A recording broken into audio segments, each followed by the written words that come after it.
You walk into the room a few minutes late. The door is heavier than you expected, and it swings shut behind you with a sound far louder than you meant it to. Every chair is already full, and in the half second it takes you to find a seat, you are certain of one thing. Everyone just looked. Everyone saw the late entrance, the fumble with the door, the little flush of heat climbing up your neck. Or maybe it was the coffee stain you spotted in the car, or the thing you said an hour ago that came out slightly wrong. Whatever it was, you can feel it. That warm, prickling certainty that you are being watched. That somewhere out there, people are noticing and judging and quietly filing it away to remember. Here is the strange truth. They almost certainly are not. There is a name for the feeling that all eyes are on you. Psychologists call it the spotlight effect. And it describes one of the quietest, most stubborn illusions your mind ever runs. The belief that you are being watched and judged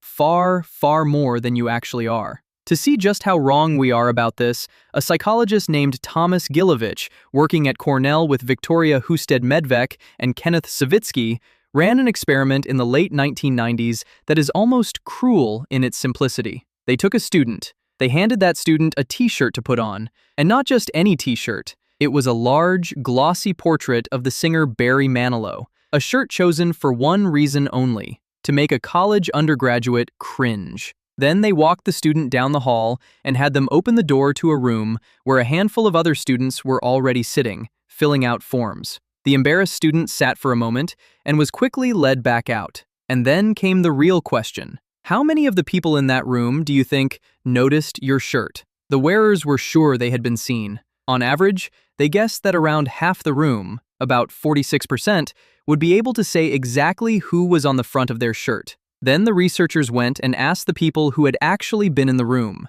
The real number was about 23%, barely half of what the wearer feared. Most of the people sitting right there, a few feet away, could not have told you a single thing about the shirt. They were thinking about their forms. They were thinking about their own day. They were, in all likelihood, quietly worrying about how they came across to you. Sit with that gap for a second. You feel like a headline. To almost everyone else, you are a footnote. And it was not a fluke of one embarrassing shirt. In follow-up studies, the same team found we overestimate how much others notice almost everything about us. Not just our blunders, but the clever thing we said in a group discussion. The days we walk in looking sharp. The days we walk in looking rough. Whatever we are certain is glaringly obvious, the people around us mostly miss. So, why does your brain get this so consistently, so predictably wrong? The answer starts with a simple, inescapable fact. You are the only person who has never once left your own side. You have watched every moment of your life from the front row, in full color, with sound. You feel every blush from the inside. You hear every stammer echo around your own skull. You replay every mistake in high definition, long after the moment has passed. Everyone else got a glimpse, a blurry, half-second, side-of-the-eye glimpse, sandwiched between 10,000 things they care about more. But your brain cannot easily unknow what it knows. Psychologists describe this as a problem of anchoring. You start from your own vivid, overwhelming experience of yourself. That is your anchor. And then you try to adjust, to imagine how the scene looks from the outside, but you never adjust far enough. You cannot dial your own roaring self-awareness down to the faint whisper it actually is in someone else's mind. So you overshoot, every single time. And you assume the whole world can see what only you can feel. And there may be a reason your mind tilts this way. For almost all of human history,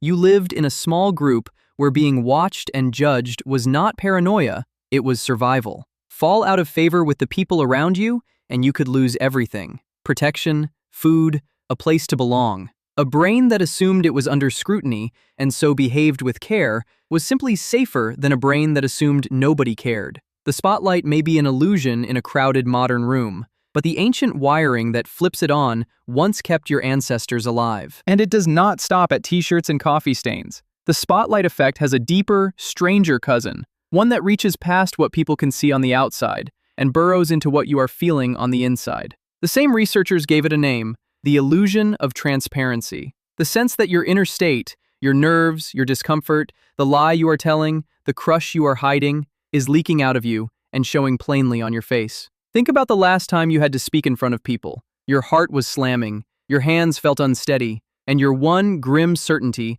was that everybody could see it, that your fear was written all over you, obvious and humiliating. Gilovich and Savitsky tested exactly this, and they found that speakers consistently believe their nervousness is far more visible than it truly is. What feels from the inside like a 5-alarm fire reads from the outside as a person calmly giving a talk. The audience is not tracking the tremor in your voice. Most of the time, they genuinely cannot see it at all. And here is where the finding turns genuinely useful. In a later study, Savitsky and Gilovich took a group of anxious speakers and right before they went up, told one group about the illusion of transparency itself. They simply explained that this feeling, the sense that everyone can see your panic, is a known trick of the mind and usually wrong. That one piece of knowledge helped. The speakers who understood the illusion felt calmer and were judged to perform better than the ones left to assume their fear was on full display. Just knowing the spotlight is dimmer than it feels can loosen its grip on you. But let's be honest about the other edge of this blade,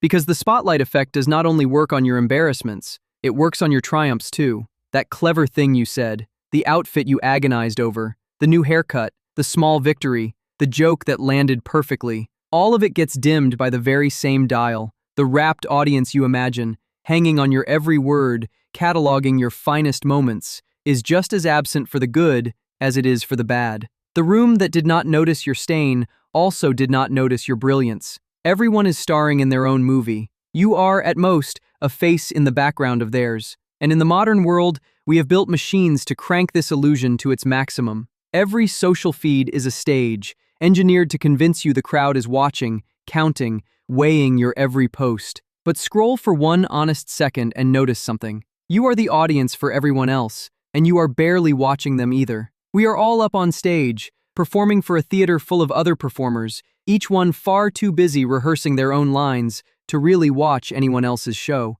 Now think about what this quiet illusion actually costs you. It is not really the blush in the moment. It is everything you do not do because of it. The question you swallow in the meeting because it might sound stupid. The dance floor you avoid. The bright color you never wear. The idea you never pitch. The risk you never take. The second attempt you never make. All of it. Handed over to an audience that was never really watching in the first place. So here is the tool to carry out of all this. The next time you feel that warm spotlight snap on, the flush of certainty that everyone just saw, ask yourself one honest question. Will a single person in this room actually remember this a week from now? Will they even remember it by dinner? Almost always, the answer is no. Because they are the star of their own spotlight effect, standing dead center on their own stage, every bit as convinced that everyone is watching them. Which brings us right back to that room you walked in too late, with the door too loud, and the heat rising up your neck. All those faces you were so certain had turned to judge you, look at them again.